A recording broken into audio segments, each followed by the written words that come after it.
There's a player at this tournament who is very important to his team and is famed for being one of the best white ball batters of his generation. He's made a double hundred in an ODI and is a top 3 scorer in the history of T20 internationals. A man we remember mostly through his highlights, but who also happens to be just absolutely one of the worst players in the world when it comes to left arm pace. Yeah, you guessed it. Martin Guptill really cannot play left arm pace bowling. He has the second worst average.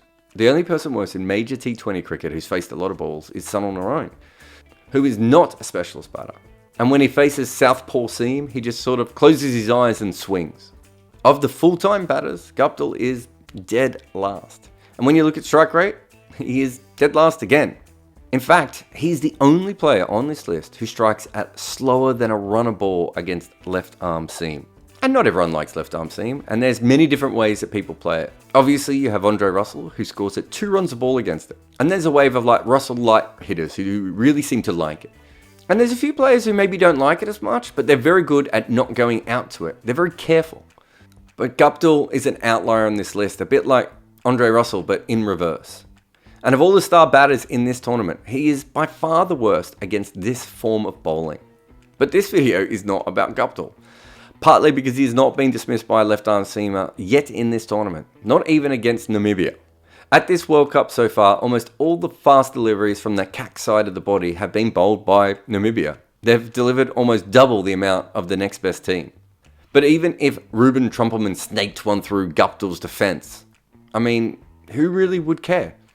Outside of maybe hardcore New Zealand cricket fans who follow these sorts of things, there really wouldn't be that much to say about it. But someone else was dismissed by left arm pace in this World Cup, and everyone is talking about it. Probably, I don't know, somewhere between 10 and 100 million people know has a weakness against left arm pace.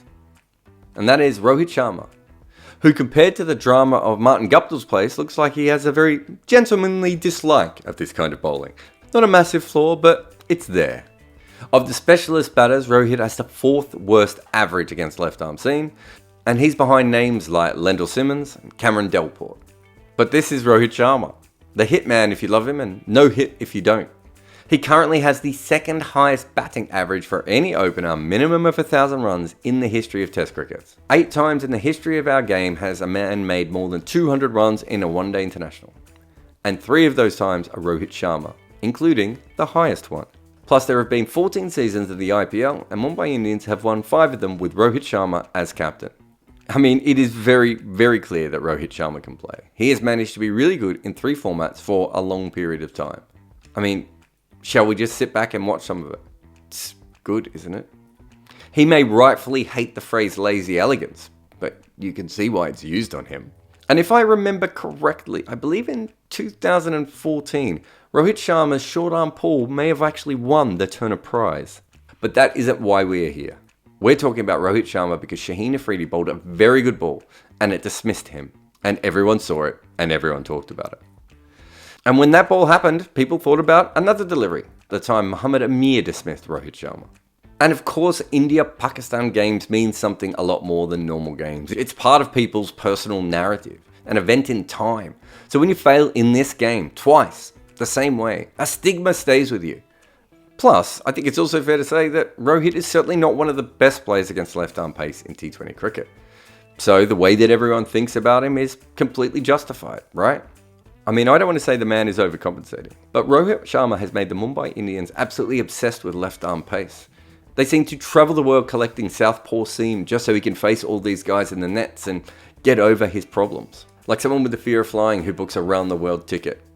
Except there's one thing that's not quite true about all this. This isn't his biggest flaw. Rohit Sharma is far worse against leg spin. He averages less against leg spin than he does against left arm pace. And he's also over a run and over slower. So you're much more likely to dismiss him with leg spin, and also he won't score as many runs against you. But here's the very important thing. He doesn't go out to that in the first over of games against Pakistan.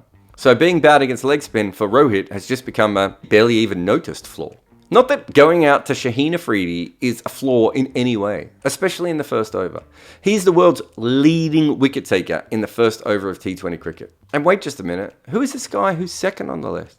Oh, that's Mohammad Amir. So 2 of the world's leading first over wicket takers took Rohit Sharma's wicket in a first over. I'm struggling to be surprised by this. Also, there's another fun fact about this. In the first over of T20, left-arm seamers actually have the best record of any kind of bowlers. Their record isn't that good in the second over. But sadly for Rohit, on two famous occasions, he never actually made it there. So Rohit Sharma was dismissed by two incredible bowlers who both happened to share the same arm, who were brilliant in the first over.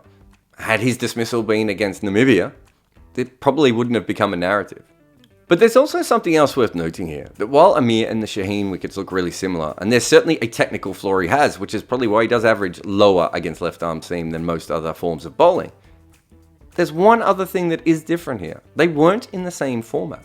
So I thought it was probably worth looking at Rohit Sharma across all different formats. He hasn't faced much left-arm seam in the Test arena, but in 219 balls over the last 5 years, he has not been dismissed by any left-arm seam. But he's only faced 4 of them. Sam Curran, Mitchell Starc, Trent Boult, and Neil Wagner. That's actually quite an impressive list of 4 left-arm seamers that Rohit Sharma has not been dismissed by. But this could be a white ball thing, right? So we better have a look at ODI cricket. Well, no. He's absolutely killer against left-arm seam in that format as well. He's been dismissed 8 times by it in his last 708 balls. And that, of course, includes the Muhammad Amir dismissal. He also scores reasonably fast against it. But it does sometimes happen that T20 brings up different weaknesses, because you are batting in a different way when you're in that format. And let us be honest, he's not the only batter in the world who struggles against lefties in T20 cricket. They have that angle, and also you just don't face as many of them as you do right-arm bowlers. Here is the percentage of times he's faced a right-arm seam bowler, and this is all the other kinds of bowling and how much he faces it. I think Rohit is just another victim to that in T20, but you might want to put a hat on and hold it just for this. Because in the last 5 years of all international cricket, no one has made more runs against left-arm seam than Rohit Sharma. And yes, I checked this 3 times because, to be honest, even I couldn't believe it. So while people have been going on and on about him versus left-arm seam, Rohit Sharma has been travelling the world and doing pretty damn well against it. Less so in T20s, far less so against Pakistan superstars in the first over of big matches. But he does score against it. A lot. And yet when people picture Rohit Sharma, they only seem to remember the pull shots, the occasional brain fade, effortless touch, and the left-arm bogeyman. There is no doubt that Rohit Sharma is not at his best against left-arm seam in T20. But he still scores at a strike rate of 134 against it. That's not exactly a massive struggle. You see people suggesting he should just fix it, but he's known that this isn't his strength for a long time, and he hasn't been able to overcome it. Most players have weaknesses, and even the best players usually struggle against one form of bowling. In fact, shall we go back to that graph we threw up at the start? Here is Rohit Sharma again, middling to good strike rate, but low average. But let's just look at some of the other guys who've struggled against it. Martin Guptill, well, we knew about him already. Chris Gayle, okay, wow. David Warner, didn't expect that. Virat Kohli. It seems that lots of incredible batters don't really like left-arm seam that much. Outside of right-arm seam, which practically no top-level T20 player struggles against, almost every batter has a weak spot in their game. It's just that many of them are lucky enough not to fail twice in the first over of the world's most watched cricket rivalry. Well, they do say cricket's about timing.